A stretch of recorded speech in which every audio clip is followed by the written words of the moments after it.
يا أيها الذين آمنوا استعينوا بالصبر والصلاة إن الله مع الصابرين. Nabi SAW, ni'matani maghbunun fima katsiru min nas as-sihhat wal farq. Ada dua nikmat yang banyak manusia tertipu dengan dua nikmat itu. Apa? Nikmat sehat dan waktu luang. Banyak manusia tertipu. Sehat, waktu luang. Jadi akan ditanya oleh Allah yang pertama tentang umur. Artinya kalau tentang umur maksudnya tentang apa? Waktu. Dihabiskan buat apa? Akan ditanya oleh Allah Ta'ala. Waktu kita ini kalau kita lihat banyak terbuang. Dari umur kita 30 tahun, 40 tahun, 50 tahun, 60 tahun, banyak yang terbuang waktu kita. Untuk yang sia-sia. Bisa antum hitung deh. Dari mulai antum balik sampai sekarang ini, waktu ibadah kepada Allah hanya sedikit. Waktu ngaji hanya sedikit. Yang banyak apa? Yang sia-sia. Sehari aja itu antum sehari. Sehari. Kita ibadah sholat. Kalau betul-betul kita khusyuk, tumanina, paling 10 menit. 5 sholat cuma 50 menit. Baca Quran. Nggak sampai 1 jam. Ya, baru 10 menit udah ngantuk. Baca Quran. Apalagi yang kita lakukan? Bisa kita hitung. Nuntut ilmu. Cuma berapa jam? Sehari nggak sampai tiap hari kita. Baca buku yang bermanfaat. Yang terbanyak yang sia-sia. Itu sehari. Belum sepekan. Belum sebulan. Belum setahun. Berapa tahun waktu kita habis. Akan ditanya oleh Allah semuanya itu. Ini masih yang baik. Belum lagi yang maksiat. Yang lakukan oleh manusia. Akan ditanya oleh Allah di hari kiamat nanti. Yang kedua akan ditanya. Tentang ilmu. Diamalkan atau tidak ilmu itu. Ilmu yang kita cari. Yang kita tuntut. Yang kita kaji. Yang kita baca. Yang kita pahami. Diamalkan atau tidak. Wa'an ilmihi fima fa'al. Ilmunya diamalkan atau tidak. Makanya Ibnu Mas'ud radhiyallahu mengatakan. Kata Ibnu Mas'ud radhiyallahu an. Ini seorang ulama dari sahabat. Kata beliau, ta'allamu fa idza alimtum fa'malu. Belajar kalian. Kalau kalian sudah belajar, amalkan. Amalkan. Kemudian yang ketiga, harta kita. Wa an mali min aina iktasaba wa fima anfaqa. Harta ini dari mana diperoleh dan kemana dihabiskan? Harta ini dari mana kita? Dari yang halal atau yang haram? Dari yang syubhat atau yang lainnya? Akan ditanya, harta kita nih yang kita peroleh dari mana? Halal atau haram yang kita cari maisha ini? Kita cari nafkah ini halal atau haram? Makanya harus kita tahu halal atau haram. Ada juga yang nyari nafkahnya juga jelas haram, dia tahu tapi dia nggak mau tinggalkan. Atau syubhat. Atau yang lain. Termasuk juga apa? Minta-minta. Banyak penuntut ilmu atau ustadz yang suka minta-minta sama muridnya. Ada nggak? Ada. Minta-minta itu hukumnya haram. Merusak tauhid dia kepada Allah. Tauhid apa yang rusak? Rububiyah. Berarti dia nggak yakin bahwa Allah memberikan apa? Rezeki. Allah Khalik dan Allah Razik. Kenapa dia harus minta pada manusia? Kemudian menghinakan diri dia di hadapan manusia. Makanya orang yang minta-minta di hari kiamat nggak ada mukanya. Walaysa fi wajhi muzatun amin. Nggak ada mukanya nanti di hari kiamat. Dagingnya nggak ada. Tengkorak dia nanti di hari kiamat nanti. Banyak larangan-larangan. Seolah-olah dia makan barang yang haram dengan dia minta-minta. Kemudian merusak apa? Merusak orang lain. Karena orang lain terganggu diminta. Iya tidak? Atau dia suka nyumbang, suka sedekah, suka ngasih orang. Ketika diminta nggak siap dia untuk diminta. Mengganggu orang. Dia merusak dirinya, dia mengganggu orang lain.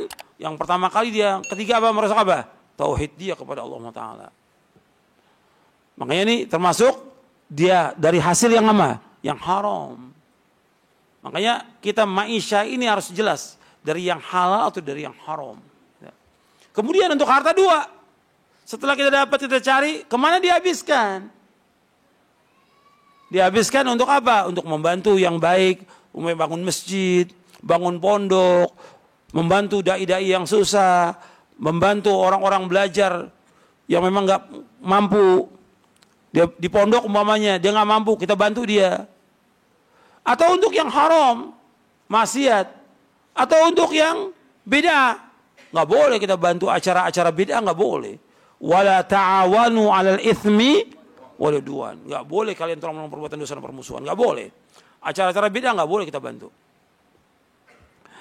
Kemudian yang keempat akan ditanya oleh Allah.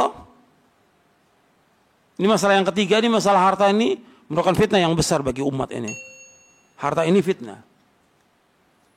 Harta banyak manfaatnya, tapi harta juga merupakan fitnah. Maka Nabi bersabda SAW, Inna likulli ummatin fitnah wa fitnatu ummati al-mal. Setiap umat ada fitnah, fitnah umatku dalam masalah apa? Harta. Kemudian pertanyaan yang keempat akan ditanya, capeknya kita ini, lelah letihnya untuk apa? Kalau capeknya, lelahnya, letihnya untuk sholat, untuk ibadah, untuk bangun di tengah malam tahajud, untuk membantu orang-orang yang susah, menolong orang-orang fakir, membantu orang tua kita. Wajib itu membantu orang tua, wajib anak berbakti pada orang tua. Kita capek lelah untuk kebaikan, untuk membantu orang-orang yang susah, berpahala. Tapi ada orang yang seperti menuntut ilmu, juga lelah, capek. Dakwah juga capek, lelah. Tapi kalau dia lakukan karena Allah, dapat ganjaran. Tapi ada orang capek lelahnya untuk main-main, untuk jalan-jalan, untuk maksiat, untuk yang lainnya. Ini sia-sia. Akan ditanya oleh Allah. Ada orang kalau bikin acara apa aja, itu mesti sampai begadang kan dia. Capek lelah tapi sia-sia. Apakah acara bid'ah, atau acara syirik, atau acara yang lainnya.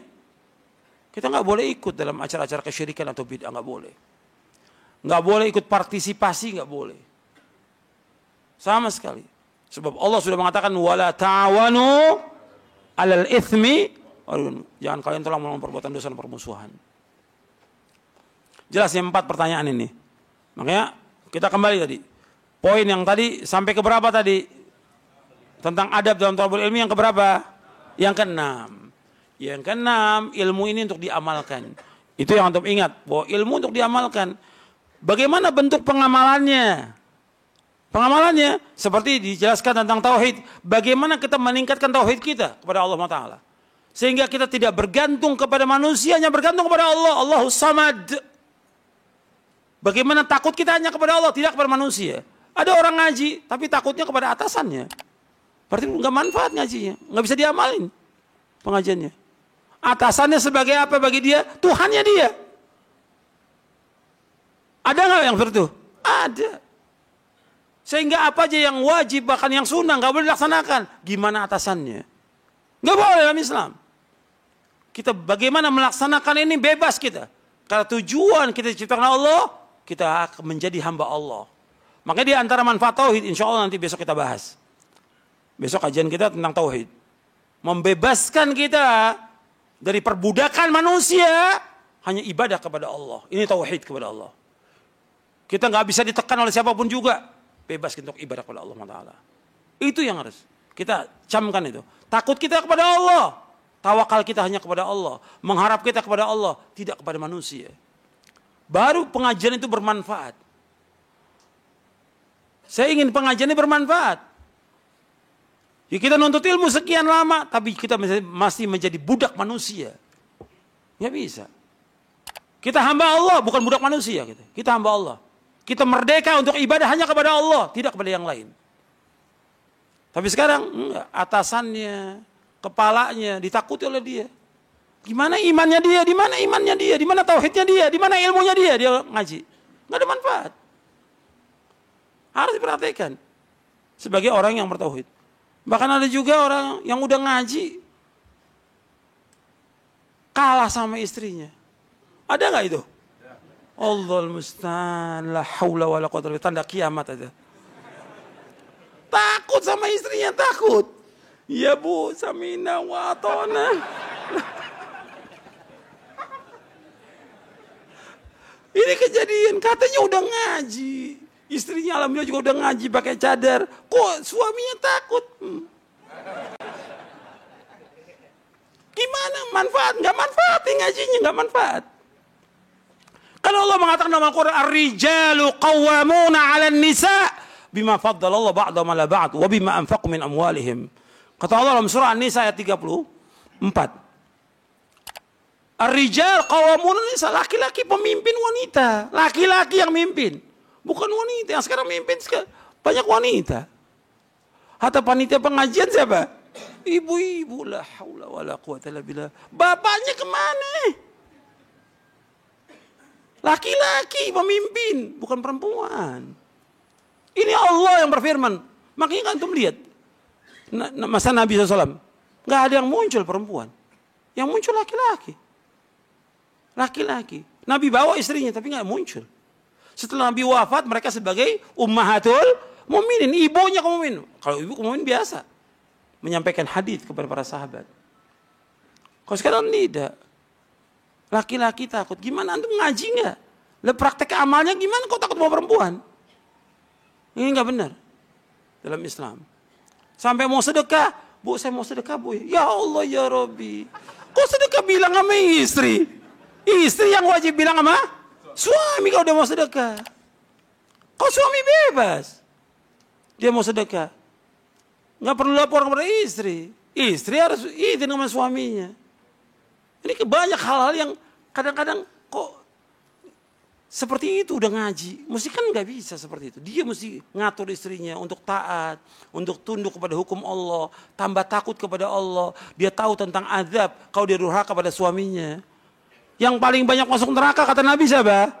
Wanita. Kenapa masuk neraka mereka? Karena kufur kata Rasulullah kepada suami. Hadis yang sahih dari Imam Bukhari dan Muslim. Kan kata ngaji. Ini hadis Bukhari Muslim. Ngaji. Yang paling banyak masuk neraka kata Nabi, perempuan. Kufur. Kepada siapa kami kufur ya Rasulullah? Kepada suami. Suami. Tidak terima kasih dia kepada suaminya. Tidak syukur kepada suaminya. Laim. Tidak tahu budi kepada suaminya. Maka ini harus dipraktekkan dong. Udah ngaji, praktekkan dong. Amalkan. Itu ngaji. Banyak kalau kita lihat dalam kehidupan ini. Begitu juga tentang sholatnya. Itu udah ngaji. Laksanakan sholat. Berjamaah. Wajib laki-laki berjamaah. Wajib laki-laki berjamaah. Dan di masjid tempatnya. Begitu juga yang lain juga. Banyak hal-hal yang kita harus betul-betul memperhatikan. Kita praktekkan ini. Amal soleh. Amal-amal soleh ini banyak. Ribuan amal soleh. Yang bisa kita lakukan. Dan mudah. Karena syariat Islam semuanya mudah. Jadi itu harus kita laksanakan. Di dalam rumah tangga kita betul-betul kita praktekkan.